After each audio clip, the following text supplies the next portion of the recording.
Curso de capacitação no Legislativo Paulista tem como tema a participação da iniciativa privada em parcerias com prefeituras do turismo paulista. CPI dos pedágios discute a legalidade dos contratos de prorrogação de concessionárias.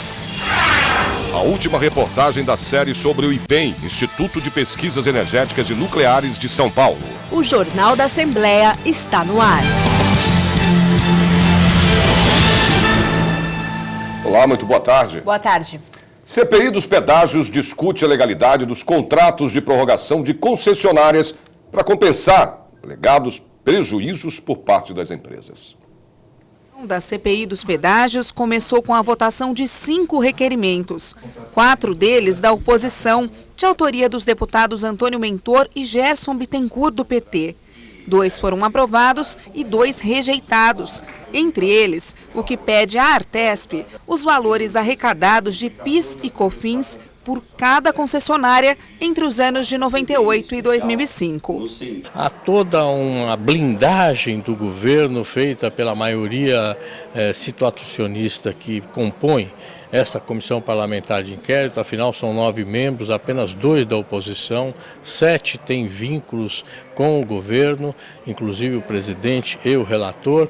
Portanto, a nossa luta aqui é uma luta insana. Mas nós vamos prosseguir, nós estamos preparando já a nossa documentação para fundamentar um relatório que nós vamos apresentar à comissão de inquérito e com certeza absoluta vai ser bastante esclarecedor em relação a esse pedágio abusivo, essa tarifa abusiva que é cobrada nas estradas do estado de São Paulo. Em 2006, as concessionárias de rodovia pediram a revisão dos contratos à Artesp, alegando prejuízos. Na época, a agência reguladora dos transportes aqui no estado de São Paulo, como forma de compensação, autorizou aditivos ao contrato, que significam a prorrogação dos prazos de concessão. E é justamente esta prorrogação que é questionada aqui pela oposição na CPI, que alega que as concessionárias terão um lucro de 2 bilhões de reais com este tempo a mais de serviço. Tem sido insistido aqui uma tese que os contratos aditados, por exemplo, em 2006, não são válidos, são todos esses aditivos válidos, legalmente estabelecidos, até que a Justiça determine a sua nulidade. Por hora, esses aditivos são válidos e eles hoje, em dados atuais, eles trazem um lucro adicional de mais de 2 bilhões de reais, apesar de esse valor não ter sido pago ainda pelo usuário, mas são aditivos válidos até que a Justiça mude de opinião. Nós estamos insistindo que o governo do estado apresente para nós o que vai fazer com este enriquecimento ilícito, com esse processo de licitação que teve problemas, e não é a oposição, insisto mais uma vez que diz isso. Nós procuramos aqui mostrar e demonstrar textualmente o que foi estabelecido, o que foi dito pela Procuradoria-Geral do Estado, que responde pelo governo do estado como órgão de competência para tratar destas questões propriamente dito. Em depoimento aos deputados, a diretora da Artesp explicou que houve um erro no cálculo que definiu os contratos de prorrogação e que a agência entrou na Justiça para questionar os aditivos. A discussão não está sobre o direito de reequilíbrio, isso está ok, não está sobre a forma de reequilíbrio, porque ela pode ser em prazo, isso é previsto no contrato, não existe uma discussão sobre isso. A diferença ou a discussão, o cerne da discórdia, ele se dá sobre o montante, então sobre a conta, né, que a gente teve do desequilíbrio que originou essa prorrogação, esse aditivo de prazo. O Corregedor-Geral de Administração do Estado, Gustavo Húngaro, já investiga supostas irregularidades nos contratos. Haverá essa situação que parece, então, inadequada após 2018. Né? Então, não há uma situação já concretizada neste momento, porque, como se trata de prorrogação de prazo, se esse prazo for prorrogado para além do tempo devido, nesta hipótese é que haverá eventual ganho para mais do que o que estava previsto contratualmente na licitação realizada para um prazo inicialmente de 20 anos. Então, nós estamos verificando a regularidade dessa situação. Para o relator e também para o presidente da CPI, quem paga pedágio no estado pode ficar tranquilo. As investigações estão no caminho certo. O que se discute nesse caso é que, se de fato a Justiça entender que o contrato de prorrogação estava correto, não há que falar em prejuízo. Se a Justiça entender que a prorrogação foi indevida, aí pode ocorrer um prejuízo, né? Se essa decisão vier a acontecer quando a prorrogação estiver já em execução. Porque, por enquanto, o que está sendo desembolsado pelo Estado e o que a população está pagando é resultado do contrato original, que esse não está em discussão na Justiça. O contrato original vai até 2018 ou 2020, em alguns casos. Então, por enquanto, o que nós estamos pagando de pedágio, né, tem a ver com esse contrato original que não está em discussão. Por isso é que se fala que, dependendo do entendimento da Justiça, pode ou não haver um prejuízo, e é disso que vai se aguardar. E é importante, então, que o Estado já tenha tomado, né, essa atitude com antecedência para que a gente possa ter essa decisão em tempo hábil de corrigir eventuais irregularidades que tenham ocorrido. Todos os documentos foram solicitados, como a memória de cálculo de todas as tarifas de pedágio já estão em poder da CPI, bem como todos os contratos originais e os aditivos que foram feitos posteriormente também já foram solicitados e remetidos à CPI. É uma questão que é tão polêmica que o próprio Estado levou à discussão do Poder Judiciário, né? Se tivesse sido resolvido, não estaria hoje sendo discutido em âmbito judicial. E, portanto, é uma questão que acho que nós estamos aprofundando aqui e trazendo vários elementos para que os deputados possam concluir sobre qual posição eles entendem a mais certa. Em relação à população, a gente que paga esse pedágio, que não entende de planilha, que não entende de aditivo, pode ficar tranquila que vocês vão investigar se houve abuso, se não houve nesse reajuste. É o que nós estamos fazendo desde o primeiro dia.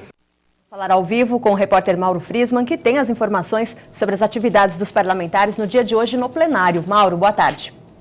Boa tarde, Raquel Santos. Boa tarde, Sérgio Everton. A sessão ordinária da Assembleia Legislativa vai começar daqui a pouco, às 2h30 da tarde, aqui no plenário Juscelino Kubitschek, e hoje apenas para os pronunciamentos dos parlamentares sobre temas livres na tribuna. Não há a previsão de discussão nem de votação de projetos de lei em plenário. Ontem, quarta-feira, sim, havia a previsão de que fosse iniciada a discussão do projeto de lei complementar número 3 de 2014, tramita em regime de urgência, matéria de autoria do Executivo, e que prevê a criação da Agência Metropolitana do Vale do Paraíba e também do Litoral Norte, a Agenvale. Mas essa previsão acabou não se confirmando e esses trabalhos ficaram adiados para a próxima semana. Sérgio, Raquel. Ok, Mauro. Métodos terapêuticos que se utilizam de animais nos tratamentos de algumas patologias ou no tratamento de pacientes portadores de necessidades especiais. A repórter Ana Kaline tem essas informações. É isso mesmo, Ana?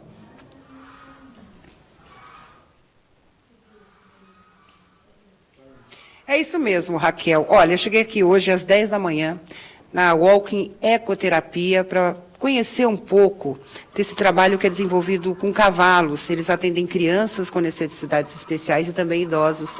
E eu fiquei, além de emocionada, muito surpresa com os resultados desse tipo de tratamento. A Andréa coordena essa instituição sem fins lucrativos, filantrópica, que presta esse tipo de serviço. Primeiro, o que é a ecoterapia? A gente pensa em trabalhar com cavalo, um tratamento caro, demorado, mas não é bem isso.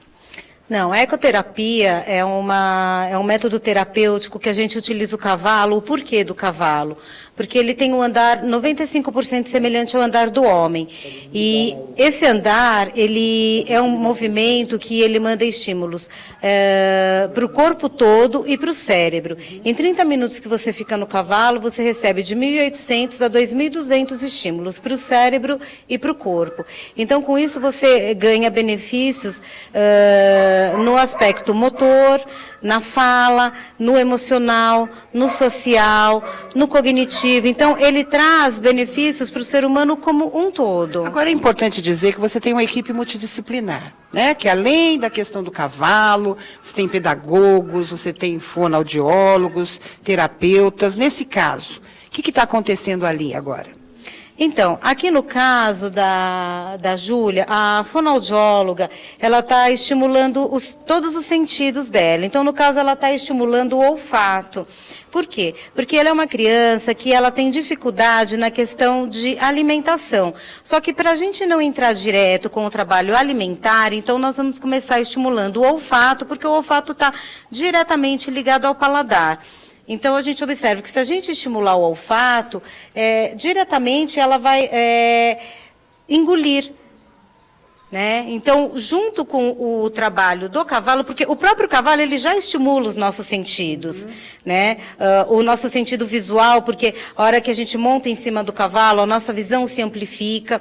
O olfato, porque o cavalo ele estruma, então a criança sente um odor diferente, o próprio cheiro do cavalo, a questão tátil, não tem o que falar, a própria percepção corporal, a temperatura do cavalo é 2 graus acima da nossa.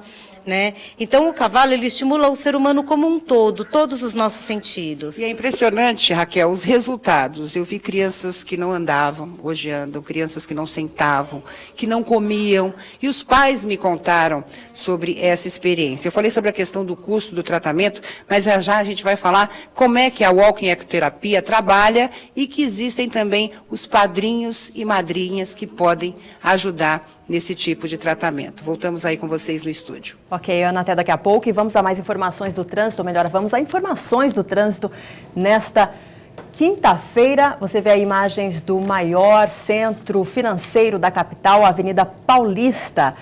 Trânsito fluindo aí normalmente na região, tanto para o motorista que segue no sentido Paraíso, como também para o motorista que segue no sentido Consolação.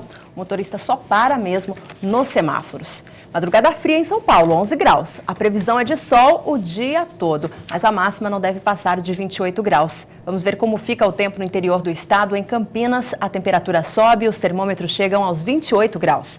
Em São José dos Campos, tempo bom, a máxima é de 26 graus. Em Sorocaba, a temperatura sobe e pode chegar aos 29 graus. Em Ribeirão Preto, a temperatura máxima é de 28 graus.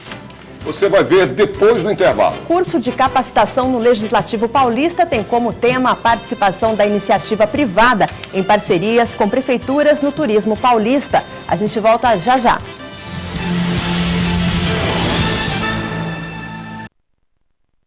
A prática de exercício físico aumenta a qualidade de vida e estimula a saúde. Pessoas com o hábito de se exercitar diminuem o risco de doenças vasculares, ganham massa muscular e estimulam o emagrecimento. Quem pretende levar uma vida mais saudável pode começar com exercícios ao ar livre, em parques, praças e centros esportivos. O ideal é aproveitar os momentos mais frescos do dia, antes das 9 e depois das 5 da tarde, evitando o calor. Use roupas leves e fique de olho também para evitar a desidratação, bebendo bastante água. O importante é contar com a orientação de um profissional adequado e ficar atento aos limites do próprio corpo para evitar lesões.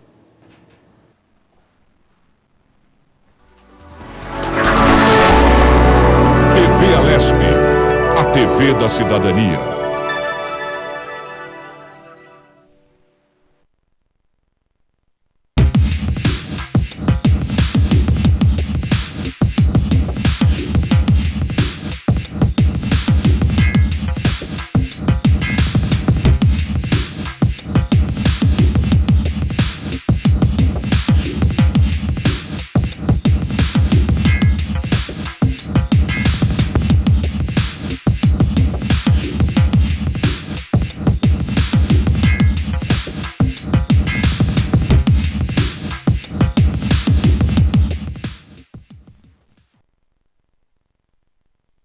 Menos de 2% da população brasileira tem o hábito de doar sangue, número bem abaixo do recomendado pela Organização Mundial da Saúde, que fica entre 3,5% e 5% da população. Para ser um doador, a pessoa precisa ter entre 16 e 69 anos, pesar ao menos 50 quilos e estar descansada e alimentada.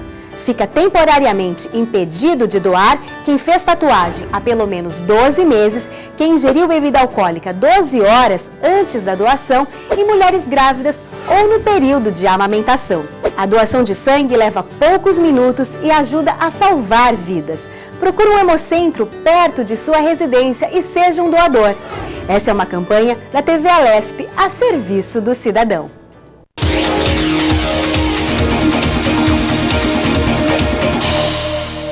Os integrantes de uma comissão parlamentar de inquérito criada na Assembleia Legislativa podem realizar audiências públicas com representantes da sociedade civil, convocar autoridades e convidar cidadãos.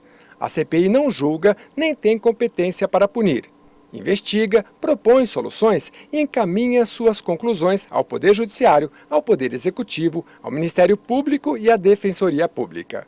O relatório final da CPI é publicado no Diário Oficial.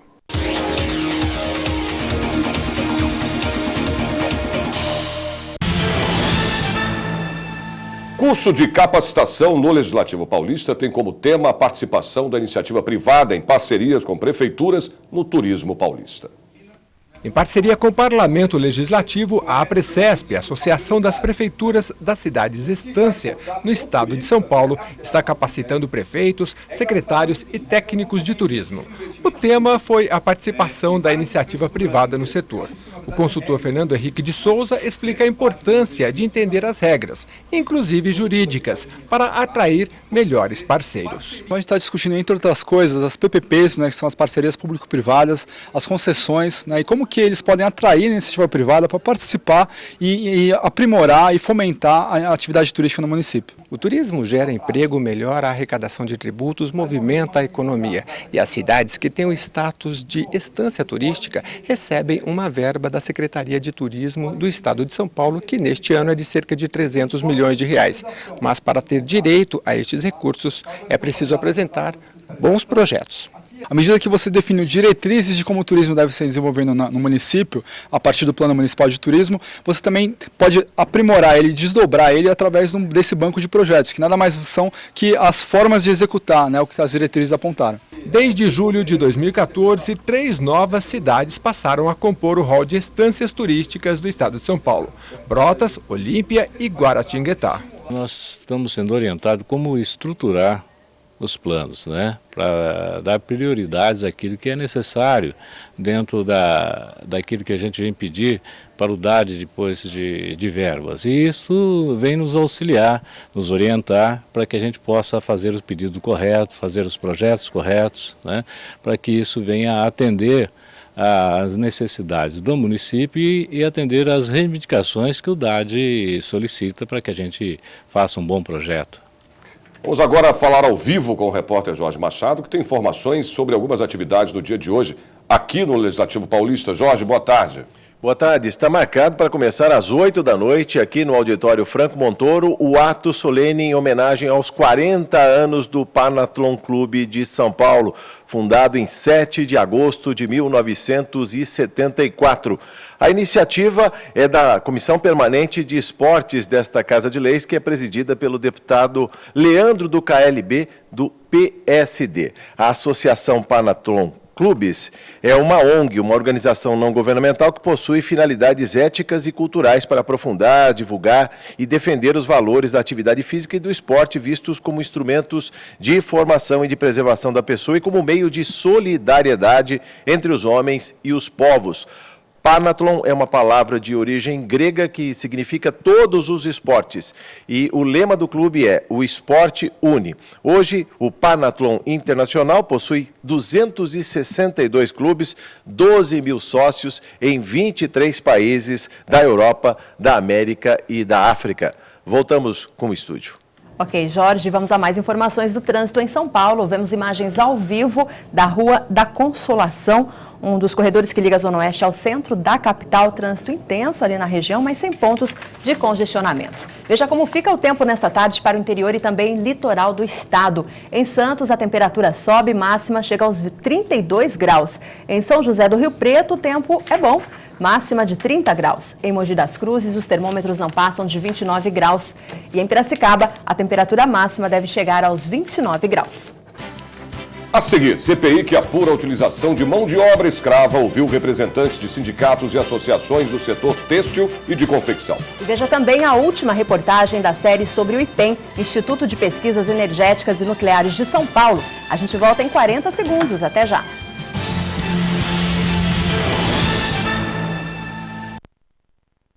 Não importa qual seja a temperatura ou época do ano, quando falamos de proteção solar, é preciso cuidado com a pele. A exposição ao sol forte pode causar envelhecimento precoce, queimaduras e o mais grave, o câncer de pele. Segundo dados da Sociedade Brasileira de Dermatologia, cerca de 90% das lesões que causam este tipo de câncer localizam-se em áreas do corpo que ficam expostas. Aqui no Brasil, são registrados mais de 100 mil casos de câncer de pele todos os anos. Por isso, além do uso do protetor, evite tomar sol entre 10 da manhã e 4 da tarde. Mesmo em dias nublados, não esqueça do filtro solar, além de se proteger com bonés, chapéus e óculos escuros. E para manter a pele saudável e bonita no verão, beba bastante líquido, além de, claro, passar protetor solar a cada 2 horas e com o fator de proteção superior a 15.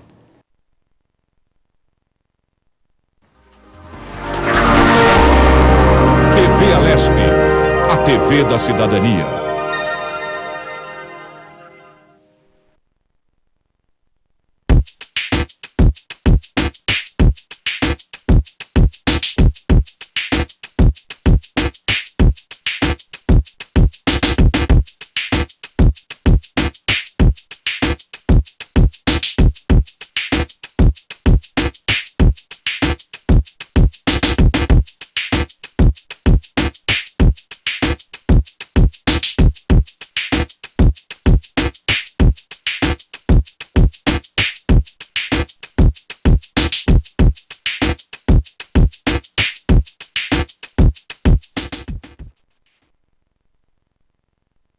O consumo pessoal de água no Brasil fica próximo do dobro recomendado pela ONU.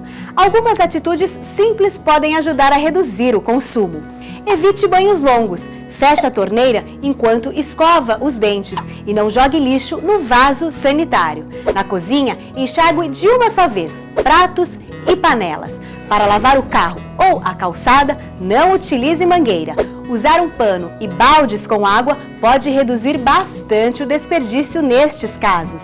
E procure usar a máquina de lavar roupas no máximo 3 vezes por semana. Desperdiçar água é jogar fora um precioso recurso natural e também um gasto desnecessário nas contas da casa. Essa é uma campanha da TV Alesp a serviço do cidadão.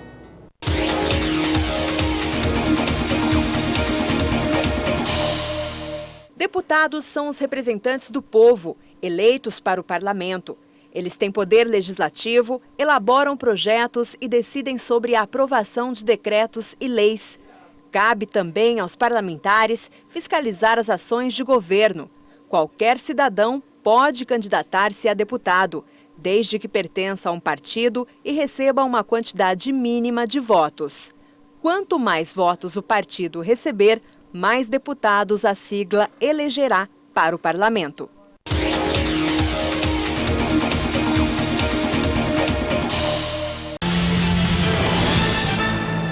Comissão parlamentar de inquérito que apura a utilização de mão de obra escrava ouviu representantes de sindicatos e associações do setor têxtil e de confecção.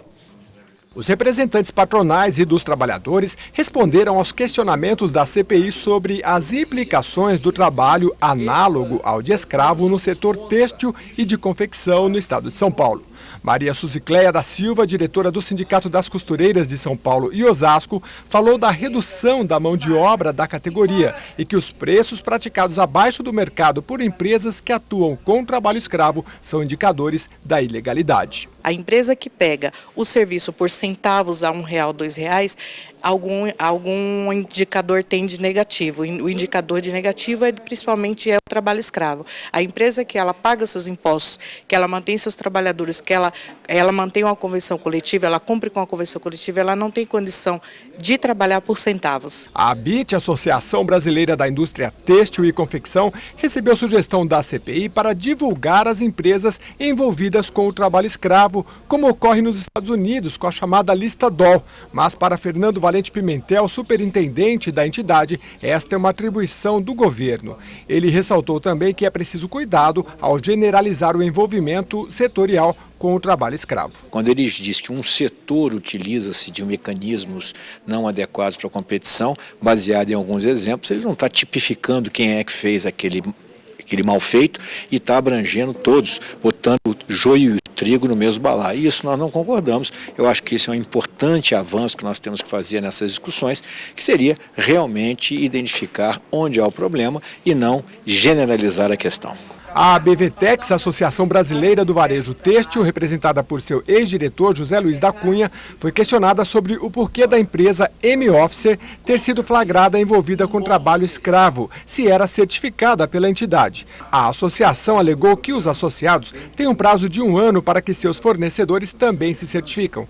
A M-Officer pode ser enquadrada na nova Lei Paulista do Trabalho Escravo, comentou o presidente da CPI, deputado Carlos Bezerra, do PSDB. Uma medida inédita, uma decisão da Procuradora do Ministério Público do Trabalho, solicitando no seu relatório o enquadramento da empresa da M5, detentora da marca M-Officer, na nova Lei Paulista contra o Trabalho Escravo, aprovada aqui nessa casa, iniciativa minha, mas por todos os deputados, o que significa na prática que a gente pode ter um curto espaço de tempo a primeira marca banida do Estado por exploração de trabalho escravo, que vai ter repercussão nacional e internacional, e São Paulo vai cada dia mais se afirmando na vanguarda do combate ao trabalho escravo.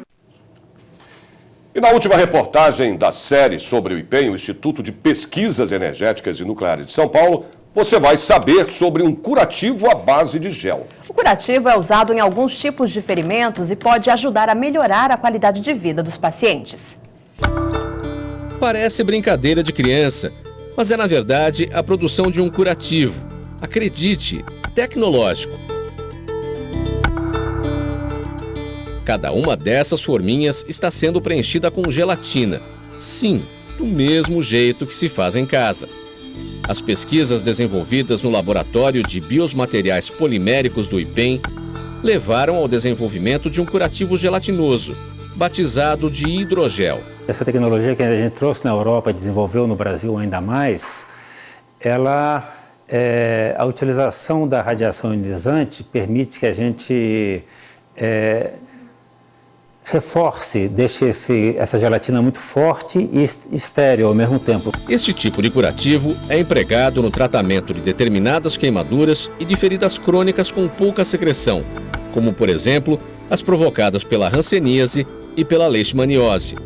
Como o próprio nome do curativo diz, o hidrogel é composto por mais de 90% de água, o que permite a passagem do oxigênio, fundamental para a respiração da pele. E o restante da composição é de material plástico. Além de água, o curativo hidrogel tem em sua fórmula nanopartículas de prata, elementos que ajudam a combater micróbios e fungos. A nanopartícula de prata em 20 partes por milhão, quer dizer, é nada que tem basicamente e já garante uma grande eficácia da ação da prata no paciente. Por ser flexível, pode ser aplicado em partes irregulares do corpo e não adere ao machucado. Uma das vantagens em relação ao curativo tradicional, que usa gaze e esparadrapo. O curativo chega assim aos hospitais. O enfermeiro retira da embalagem e o coloca sobre a pele do paciente em contato com a ferida. Para mim, a sensação é de muita refrescância, mas para o paciente vai além disso, representa o alívio da dor. Um curativo deste no mercado é comprado pelos hospitais por cerca de R$50 cada um. Mas este aqui, se fornecido pelo IPEN, pode custar apenas R$1. Um alívio para os pacientes e também para as contas do Serviço Público de Saúde. Outra vantagem do curativo hidrogel é a economia com o uso de pomadas.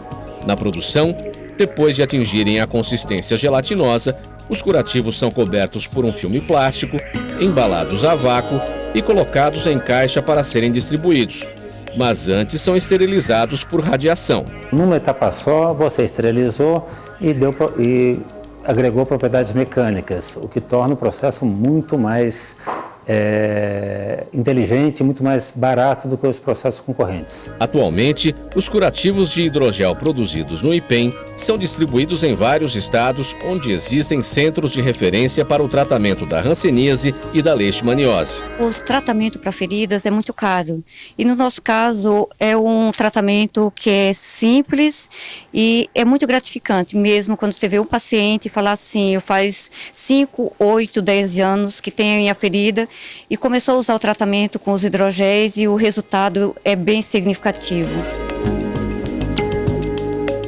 A gente sabe da importância do ensino, da educar, de formar um mestre, de formar um doutor. Quer dizer, isso é um produto importantíssimo para a sociedade. Mas se ao lado disso a gente puder também ter um produto que vá ter um impacto direto na vida das pessoas, quer dizer, é um orgulho muito grande, é uma emoção muito grande. Eu vou ficar muito feliz no dia que falar assim, olha, os hospitais públicos estão recebendo o curativo e está servindo à população. Vamos voltar a falar com a repórter Ana Kaline, que tem mais informações desses métodos terapêuticos que utilizam animais em tratamentos de pacientes. É isso, Ana? Sérgio, como eu contei para a Raquel, são impressionantes os resultados que se tem com essa ecoterapia. Quando a gente fala em ecoterapia, o uso de cavalos para esse tipo de tratamento, a gente pensa num custo alto, mas a Walking Ecoterapia mudou esse conceito. Essa instituição atende principalmente pessoas carentes. E como é que vocês conseguem isso, Andréia? Então, aqui nós somos uma associação sem fins lucrativos, então o tratamento, ele é apenas o custo, a manutenção do cavalo e da equipe envolvida com o mesmo. Então, o tratamento tem o custo de R$360 por mês. Quem não tem condições de pagar esse valor, nós vamos estar procurando padrinhos. Qualquer pessoa pode ser padrinho, tanto uma pessoa física quanto jurídica. A pessoa não precisa pagar esse valor total, a pessoa pode doar com o que ela puder. A partir de R$50 a associação envia boleto. Se a pessoa não puder contribuir com 50, ela quiser contribuir com menos, ela pode fazer a própria doação na conta da associação. O padrinho, ele tem acesso total aqui ao centro, ele pode vir visitar, ele não precisa ligar e marcar horário, ele sabe quem é a criança que ele está padrinhando, o dia e horário que essa criança está fazendo o tratamento, ela recebe um relatório evolutivo dessa criança, acompanhado de fotos dela no cavalo, semestralmente, ou seja, ele não é só um contribuinte financeiro, ele participa de todo o processo evolutivo dessa criança aqui. É importante dizer que também profissionais podem ser voluntários, como eu disse, é uma equipe multidisciplinar que cuida dessas crianças e desses idosos também. Então, vocês aceitam, né? Fonoaudiólogos, pediatras, terapeutas. A gente aceita sim, fonoaudiólogos, fisioterapeutas, psicólogos, pedagogos, psicopedagogos.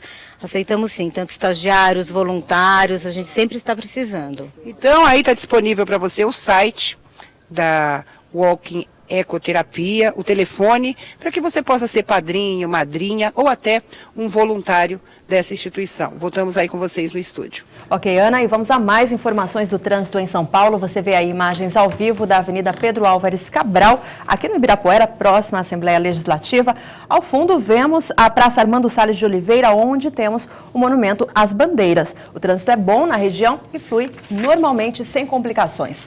Madrugada com temperatura fria e tempo bom na maior parte do estado nesta quinta-feira. Em Franca, à tarde com tempo bom, os termômetros chegam aos 29 graus em Bauru. A temperatura máxima pode chegar aos 28 graus. Em Limeira, a temperatura não passa de 28 graus. E em Marília, a madrugada foi fria, mas os termômetros ficam na marca dos 29 graus. Por hoje é só, o Jornal da Assembleia termina aqui. Você pode rever as reportagens da edição de hoje do Jornal da Assembleia na internet. Então é só acessar o site www.al.sp.gov.br e clicar em redes sociais. Uma boa tarde para você. Boa tarde para você e até amanhã.